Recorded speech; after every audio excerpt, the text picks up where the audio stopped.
Bonjour à tous et bienvenue dans votre journal des produits de bourse de l'Obstat du mercredi 19 juin.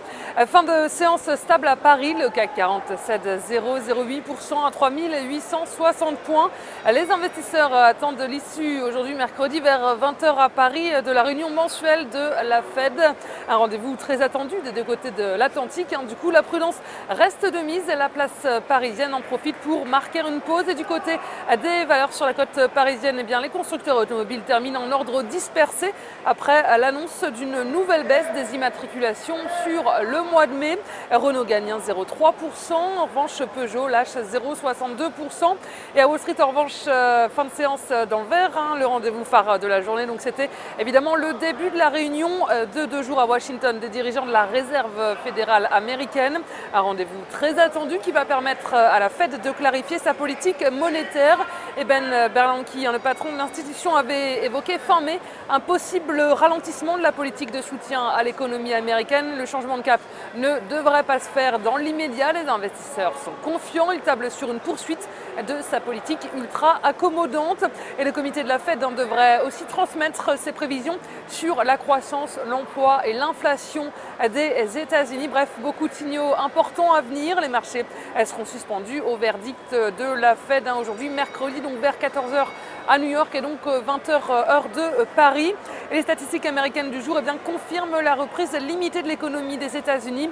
Les mises en chantier de logement ont rebondi en mois de mai de 6,8%, sans pour autant effacer le net recul du mois précédent. Et le nombre de permis de construire baisse également sur le mois de mai après une nette hausse le mois précédent. Et toutes ces incertitudes affaiblissent le dollar qui touche un plus bas de 2 mois face au yen. L'euro, lui, reste stable, légèrement au-dessus des 1,33 $. Et les volumes sont en repli sur le marché des produits de bourse avec 16,8 millions d'euros échangés dans une séance d'incertitude.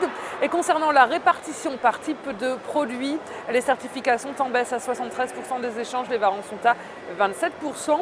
En ce qui concerne les transactions, les certificats représentent 71% des échanges et les warrants 29%. Et la répartition par sous-jacent nous indique que les indices sont en baisse avec 29% du marché. Les actions, en revanche, sont en forte hausse à 69%. Et selon la répartition des transactions sur les warrants, les indices représentent 46% des échanges. Les actions sont à 52%, le taux de change et les autres warrants sont à 1%. Et on s'intéresse aujourd'hui au groupe bancaire BNP Paribas. Graphiquement, le titre a pris appui sur la zone des 41,30 € pour rebondir. La valeur a profité de ce mouvement pour repasser au-dessus de sa moyenne mobile à 50 jours. Et enfin, le RSI repasse en territoire positif et accélère à la hausse, militant pour une phase de progression vers 47,80 € dans un premier temps. Le dépassement de ce niveau amènera les cours sur les 51 €.